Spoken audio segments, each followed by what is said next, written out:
have been sharing our recent summer vacation to Myrtle Beach, South Carolina with you. On day 1, we visited the beach and the boardwalk and the nearby attractions. Then we shared day 2, which we spent almost every waking hour at Broadway at the beach, and we had a blast.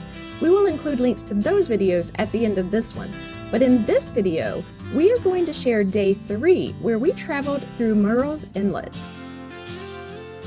Located about 13 miles south of Myrtle Beach, we visited some popular Murrell's Inlet attractions that allowed us to enjoy the great outdoors and see some sculptures, some gardens, and by the end of the day, we even toured a castle, and we are excited to share it all with you now. The first place we toured was Brookgreen Gardens. This place was pretty amazing. It is a botanical garden / sculpture garden / zoo. This place was created by noted Hispanic scholar, poet, and industrialist Archer Huntington and his wife, noted sculptor Anna Hyatt Huntington. If you ever want to feel like you have not accomplished much with your life, you should read up on the Huntingtons. Archer is known for his academic writing in Hispanic studies, but he is also known for his philanthropy, including founding the Mariners Museum in Newport News, Virginia, and creating the Poet Laureate program at the Library of Congress, as well as founding Brookgreen Gardens, where we start our 3rd day in Myrtle Beach. Anna Hyatt Huntington was equally impressive, as she was a prolific artist who created more than 250 sculptures and is best known for her bronze animal sculptures. Her best-known sculptures include El Cid, which she made several versions of, including one that we saw in person at Balboa Park in San Diego, and Don Quixote, which we will see as we tour these gardens. Brookgreen Gardens was founded by the Huntingtons on property they bought in 1930 to be their winter home. After you stop by the gardener's cottage near the entrance to get your tickets and a map of Brookgreen, you drive into the gardens. And there's so much to see that it's kind of hard to know where to start.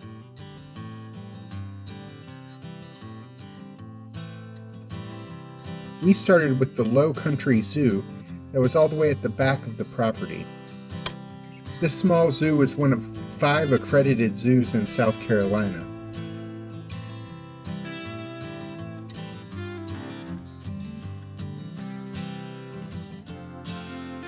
All of the animals living in the Brookgreen Gardens Low Country Zoo were either bred and raised in captivity, or they were placed here after sustaining an injury that prevents them from living in the wild.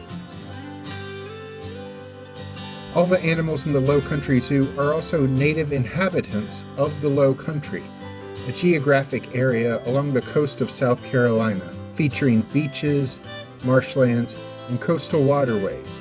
It's known for its historic, cultural heritage and has become a major tourist destination.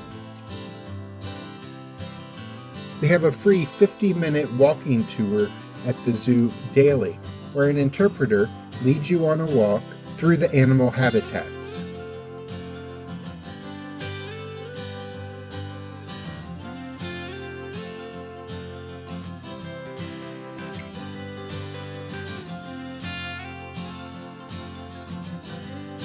Our guide shared a lot of information with us about the animals we saw, and she fed the animals along the way.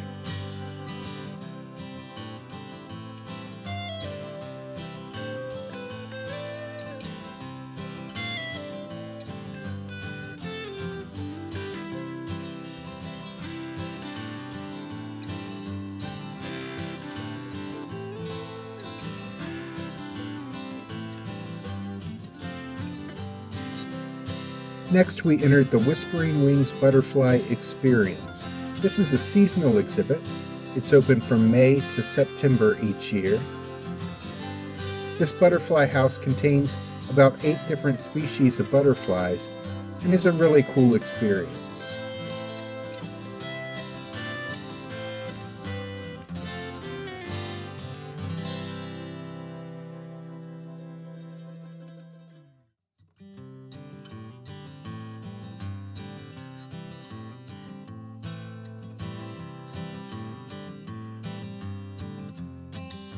We left the zoo and went to check out the sculpture gardens.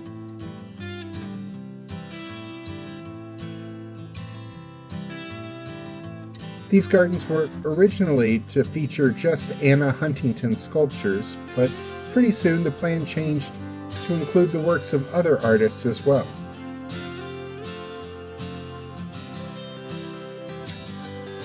This sculpture is called The Visionaries. It's a sculpture depicting the founders of Brookgreen Gardens, Archer and Anna Hyatt Huntington, and it was sculpted by Anna Huntington herself. The figures are meant to be allegorical, meaning the couple didn't actually look like the sculpted figures.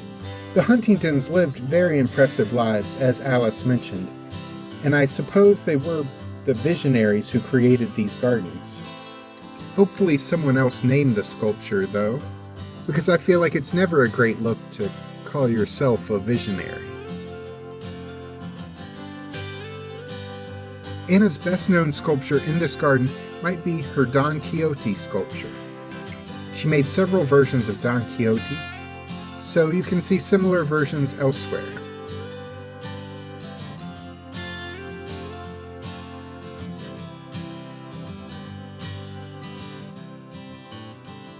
Scattered throughout the botanical gardens are Anna's sculptures, but also sculptures done by many other artists, as well as nods to Archer's love of poetry.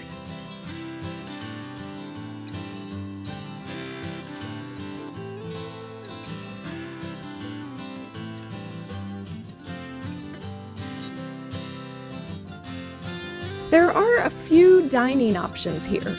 We just wanted a quick bite for lunch, so we stopped in the Old Kitchen, which features sandwiches, salads, and wraps.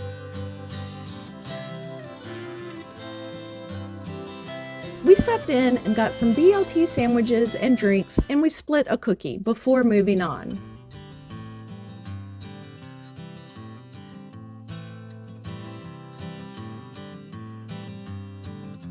There were indoor art galleries with lots of sculptures to see, along with the occasional video showing how they were made. We didn't make it to all of the indoor galleries, but we enjoyed checking out a couple of them.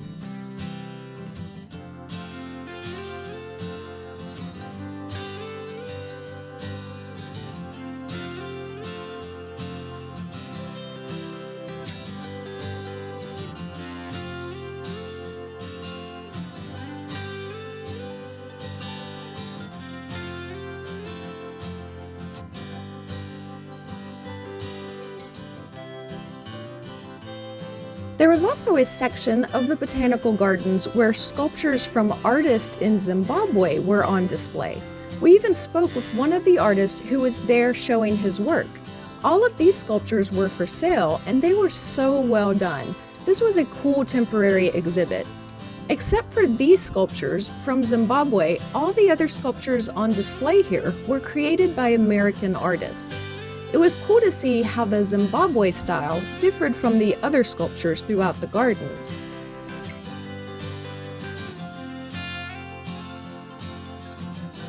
All told, there are over 2,000 works created by 430 artists. We were here several hours and did not see everything by any means. In addition to more gardens and more sculptures, you can take a 45-minute pontoon boat ride by historic rice fields. You can also see a Civil War earthen fort site, an old family cemetery, and the grounds that used to be home to a slave village. There's also a labyrinth, some viewing platforms to look over the gardens. There's just a lot here. You probably can't fit it all in one day. The good news is, though, that your general admission ticket allows you to return as much as you want to visit Brookgreen Gardens within 7 consecutive days of your initial visit. Tickets are $22 for adults and $12 for kids 12 and under. If you're enjoying this video, we would appreciate it if you would click the like button and subscribe to our channel to see our further adventures in the future. And stay tuned, we are going to share why Murrell's Inlet is known as the seafood capital of South Carolina in just a few moments.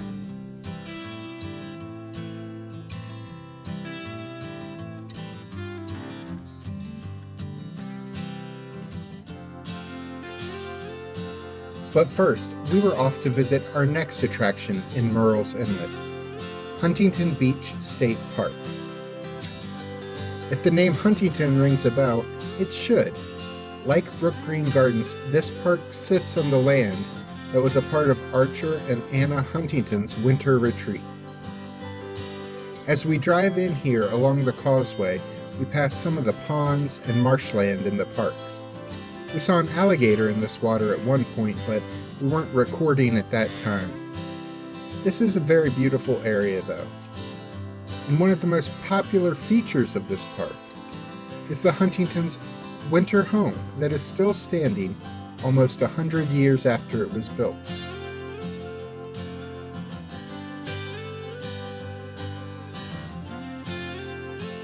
The home was built as the couple's winter home because Anna was diagnosed with tuberculosis, and doctors in New York encouraged her to seek a milder temperature in the winter months.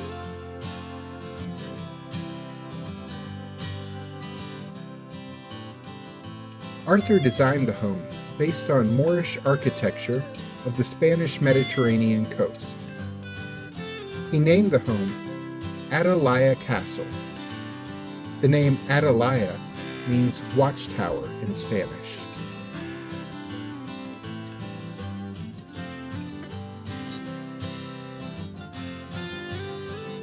During World War II, the home was used as a military barracks. And after Arthur died in 1955, Anna only returned to the home a couple more times.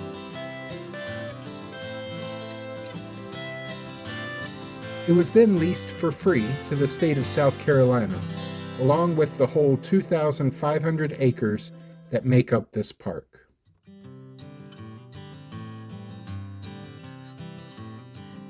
We won't show you the entire place, but it was a fascinating home to tour.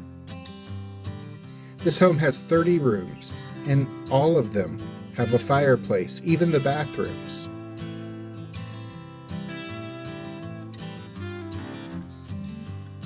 The one-story brick home is dwarfed by a 40-foot water tower that is connected to the covered walkway in the courtyard. The tower once held a 3,000-gallon water tank, whose height would have created the water pressure needed to get the water flowing through the home. While Archer designed the house, Anna designed the metal grillwork over each window that served as hurricane protection. They built a large indoor and outdoor studio space where Anna could work on her sculptures.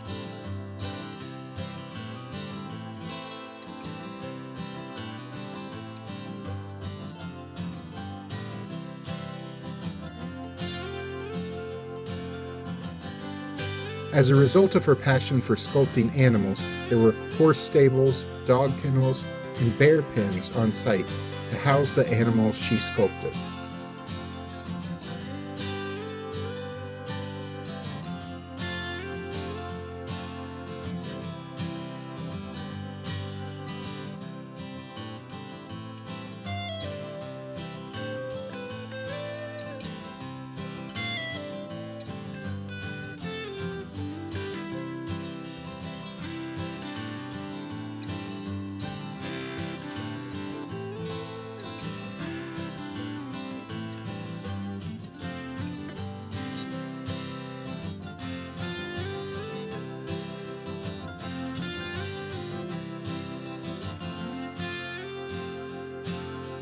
In addition to this historic home and the ponds and marshland we drove by, this state park has a campground, a couple nature trails, a picnic area,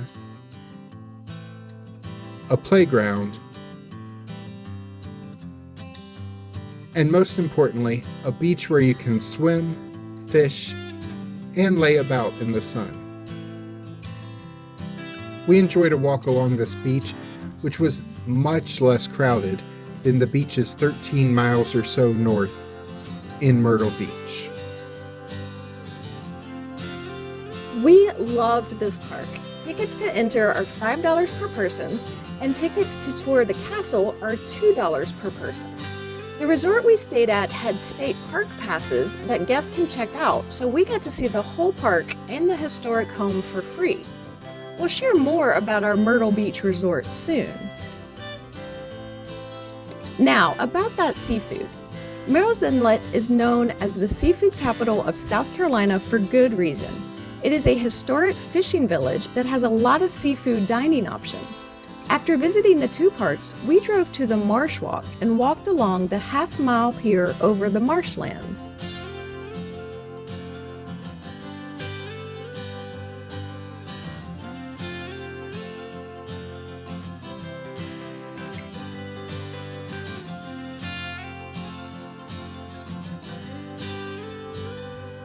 In addition to the great views, this is where you can go if you want to rent a jet ski or kayak or a fishing boat.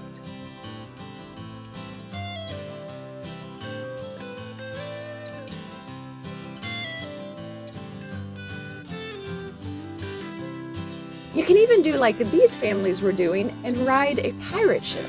They were taunted by a pirate in a much smaller boat as kids sprayed him with water cannons. It looked like quite the adventure.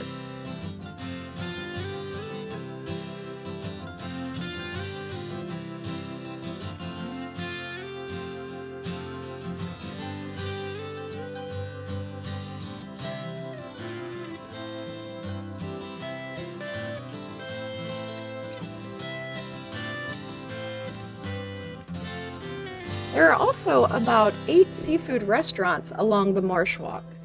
These places are known for their fresh seafood and live nightly music.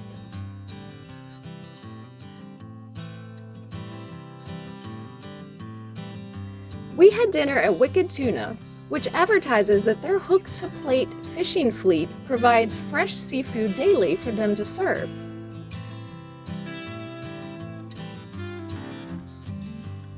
They also have great waterfront views, as do all of the 8 restaurants along the Marshwalk.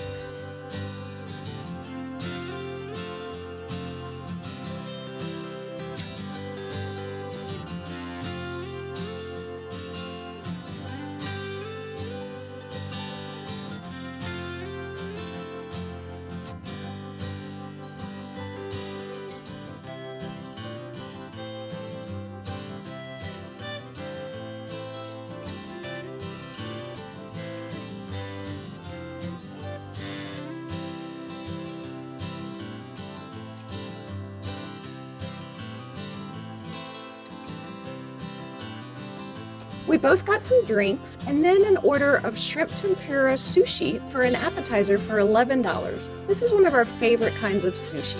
It was good, as usual. For his entree, Jack got fish and chips for $33. They came with hush puppies.